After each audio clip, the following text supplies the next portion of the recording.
நண்பர் சென்னையிலிருந்து கிளம்பி பீகாருக்கு போகிறார் ரயிலில் சகோதரியை பார்க்குறதுக்கு. ராஜ்கர்ஷ்வானில் இறங்கி லேப்ஸோ போகணும். நேரடியாக வண்டி கிடைக்காததுனால ஒரு 2 கிலோமீட்டருக்கு ஏதோ ஒரு வேன் பிடிச்சி போயிட்டு அங்கேருந்து ஒரு 2 வீலரில் டிவிஎஸ் 50ல் அறிமுகம் இல்லாத மனிதர் கூட போகிறாரு. காட்டுக்குள்ளே பயணம் பண்ணுறாரு. கிட்டத்தட்ட 2 கிலோமீட்ரு. மிகுந்த பயத்தில் உறைஞ்சி போகிறாரு. அதுக்கப்புறம் ஒத்தடி பாதையில் 2 பக்கமும் தண்ணி இருக்கிறதுல போகிறாரு. அங்கே போன பிறகு அவர் ஒரு பள்ளிக்கூடத்தோட தலைமை ஆசிரியர் தெரிஞ்சுக்கிறாரு. அங்கேருந்து ஒரு லாரி பிடிச்சி சகோதரி இருக்கக்கூடிய லேப்ஸோ மைனுக்கு வந்து சேர்ந்துடுறாரு. கேட்டு திறந்து உள்ளே போகிறாரு. வீட்டுக்கு வாசலில் போய் பார்க்குறாரு. அதிர்ச்சியாக வந்து பூட்டியிருக்கு. போய் பக்கத்தில் இருக்கிறவங்க கேட்குறாரு, என்னங்க வீடு பூட்டியிருக்குன்னு கேட்கும்போது, நேற்று ராத்திரி தான் அவங்க சென்னை கிளம்பி போயிட்டாங்க அப்படின்னு சொல்கிறாங்க. இதை கேட்ட உடனே அவருக்கு அதிர்ச்சி ஆகுது. இப்போ என்ன பண்ணுறதுன்னு அவருக்கு தெரியல.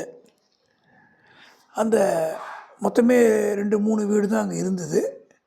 இவங்க வீட்டுக்கு பக்கத்தில் இருக்கிறவர் அந்த மைன்ஸுடைய மேனேஜர். அவர் என்ன சொன்னார், சீஃப் மேனேஜர் அவர் எங்கள் வீட்டுக்கு வாங்கன்னு கூப்பிட்டு போனார். அங்கே அவங்க ஃபேமிலி மெம்பர்ஸ் எல்லாரையும் நண்பருக்கு அறிமுகப்படுத்தி வச்சுட்டு அவங்க வீட்டில் அன்றைக்கி தங்க சொன்னார். தங்கிட்டு காலையில் கிளம்பி போயிடுங்க அப்படின்னார். வந்துட்டு உடனே தெரியாத ஊரில் போய் நீங்கள் எங்கேயும் மாட்டிக்க வேணாம். அந்த உபசரிப்பு நம்ம நடந்துக்கிறத வச்சு தான் நமக்கு ரிசல்ட்டு கிடைக்கும். சகோதரி அவங்க வீட்டுக்காரங்க நல்ல ரிலேஷன்ஷிப் வச்சுருந்ததுனால இப்போ இவங்க நமக்கு ஹெல்ப் பண்ணுறாங்க. இருங்கன்னு சொல்லிட்டு அன்றைக்கி அவங்க அருமையான பரோட்டாலாம் பண்ணி கொடுத்துருக்காங்க. நண்பர் நல்லா அருமையாக சாப்பிட்ருக்காரு. அடுத்த நாள் காலையில் அங்கேயே ஒரு பேட்மிண்டன் கோர்ட்டு அங்கே போய் விளையாடிருக்காரு. எல்லாத்த விட அந்த அலுவலகத்துக்கும் அந்த மேனேஜர் வீட்டுக்கும் அதிகபட்சம் ஒரு 20 அடி தான் டிஸ்டன்ஸ். 20லேருந்து 30 அடி நடந்து போனால் 3 நிமிஷம் 2 நிமிஷம் தான் ஆகும். ஆனால் காலையில் ஒரு 9:30 மணிக்கு அவர் போகும்போது ஜீப்பில் போகிறார் அந்த 2 நிமிஷம் நடை உள்ள இடத்துக்கு. இவருக்கு ஆச்சரியமாயிடுச்சு. ஏன் இப்படின்னு அந்த பதவிக்கான கெத்தை விடக்கூடாதுன்னு நினைக்கிறாங்க சில பேர். அது சரியாக தப்பாங்கிறது நமக்கு தெரியல. சரின்ட்டு அன்றைக்கு ஈவினிங்கே நன்றி சொல்லிவிட்டு நண்பர் வந்து கிளம்பி போகிறார். எங்கே வர்றாருன்னு கேட்டிங்கன்னா, அந்த கம்பெனிலேருந்து எப்பயாவது வேலையாக வண்டி போகும்போது தான் போக முடியும். யாராவது போகிறாங்க, கடைக்கு போகிறாங்க, போய் வாங்க போகிறாங்கன்னா அப்போ அந்த வண்டி கிளம்பும். அப்படியே ஒரு நடைப்பயிற்சி பண்ணுறாரு. அந்த லேப்ஸோட ஒரு சின்ன கிராமம். அங்கங்கே ரோட்டு ஓரமாகவே காய்கறியெல்லாம் போட்டு விற்கிறாங்க. அந்த இடத்தெல்லாம் சுற்றி பார்த்துட்டு ஏதோ ஒரு வேலையாக ஒரு ஜீப் ஒரு வேலையாக ராஜ்கர்ஷ்வான் போகுது. இவர் என்ன பண்ணுறாரு, அந்த வண்டியில் ஏறி அங்கே போயிடுறாரு. போயிட்டு அங்கேருந்து காட்ஷிலா அப்படிங்கிற ஒரு இடம் இருக்குது, மைன்ஸ் உள்ள இடம். சரி அதை போய் பார்க்கலாம் அப்படிங்கிற எண்ணத்தில் அந்த காட்ஷிலாங்கிற இடத்துக்கு வேன் பிடிச்சி போகிறாரு. அங்கே போய் எங்கே தங்குறதுன்னு தெரியல. யாரை கேட்டாலும் வாய்ப்பு முடியாதுன்றாங்க. கடைசியில் ஏதோ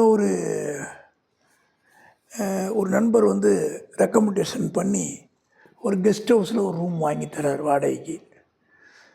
தங்கிட்டு காலையில் ஒரு 9 மணிக்கு ஒரு நம்பிக்கையோட மைன்ஸுக்குள்ளே போய் பார்க்கலான்ட்டு நண்பர் என்ன பண்ணுறாரு, அந்த காட்ஷிலா மைன்ஸ் வாசலுக்கு போகிறாரு. போகும்போது இந்த மாதிரி வந்திருக்காங்க சென்னையிலேருந்து, மைன்ஸுக்குள்ளே போய் பார்க்கணுங்க அப்படின்னு சொல்லும்போது அனுமதி இல்லை அப்படின்ட்டாங்க. இவருக்கு ஏமாற்றமாக போச்சு. வந்தோம் ஒரு வேலையாவது பார்க்கலான்னா இந்த வேலை கூட நமக்கு கிடைக்கலையன்ட்டு ரொம்ப மூஞ்சி சோகமாயிடுச்சு.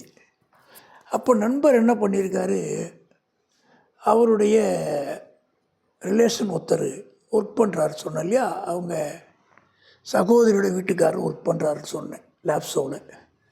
சரி எதுக்கும் அவருடைய பேரை சொல்லி பார்க்கலாம், ஏதாவது வேலை ஆகுதான்னு சொல்லிட்டு அவர் பேரை சொல்கிறார். இன்னார் இங்கே ஒர்க் பண்ணிடுறாரு, லேப்ஸோவில் இருக்கார், அவருக்கு நான் சொந்தக்காரன், ஒரு ஹெல்ப் பண்ணுங்க அப்படின்னு கேட்கும்போது ஒரு பேரை கேட்ட உடனேவே, ஓ அவங்களுக்கு சொந்தக்காரங்களா, சரி உங்களுக்கு வந்து நான் அனுமதி வாங்கி உங்களை அழைச்சிட்டு போகிறோம் அப்படி சொல்லிட்டு மேலதிகாரிகிட்ட போய் அனுமதியெலாம் வாங்கிட்டு வந்து அந்த மைன்ஸுக்குள்ளே நண்பர் அழைச்சிட்டு போகிறாங்க.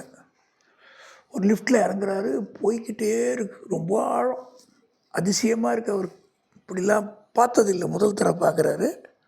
பயங்கரமாக இருக்குது அந்த மைன்ஸ். நல்லா கீழே ரொம்ப தூரம், ரொம்ப ஒரு 10, 15, 20 நிமிஷத்துக்கு மேலே இருக்கும். போயிட்டே இருக்கு, பெரிய லிஃப்ட்டு. இறங்கி உள்ளே போனால், அந்த மைன்ஸுக்குள்ளே போனால் பெரிய பெரிய ராட்சச ஃபேன்லாம் புசு புசுன்னு காற்றடிக்குது. அப்புறம் கொஞ்ச நேரம் காமிக்கிறாங்க, சுற்றி காமிக்கிறாங்க, இங்கே தான் அப்படி பண்ணுறோம் அப்படி சொல்லிட்டு. அப்புறம் வெளியில் வர்றாரு. வெளில வந்தால் ஒரே மகிழ்ச்சி. வந்ததுக்கு இவ்வளோ செலவு பண்ணிட்டு வந்தோம், அலைச்சல் வேஸ்ட் ஆகாமல் போச்சு, இனி எந்த குறையும் இல்லை, திருப்தியாக சென்னைக்கு போகலாம் அப்படின்னு நினச்சி அங்கே வந்துட்டு கொஞ்சம் சுற்றி பார்க்கலாம். அந்த ஏரியில் சுற்றி பார்க்குறாரு.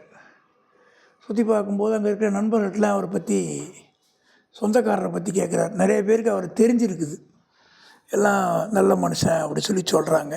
சரி, ஒரு மனுஷன் நல்லவனா கெட்டவனான்றது அந்த ஆள் இல்லாதப்போ தான் தெரியுன்னுவாங்க. அவர் அந்த ஏரியாவில் இல்லாதப்போ அவரை ஒருத்தர் பாராட்டுறாங்கன்னா நல்ல மனிதராக, அவருடைய குணம் நல்லா இருந்திருக்குன்னு அர்த்தம். ஒரு மன திருப்தியோடு அங்கேருந்து வண்டியை பிடிச்சி ஜாம்ஷெட்பூர் வரார். தொடரும்.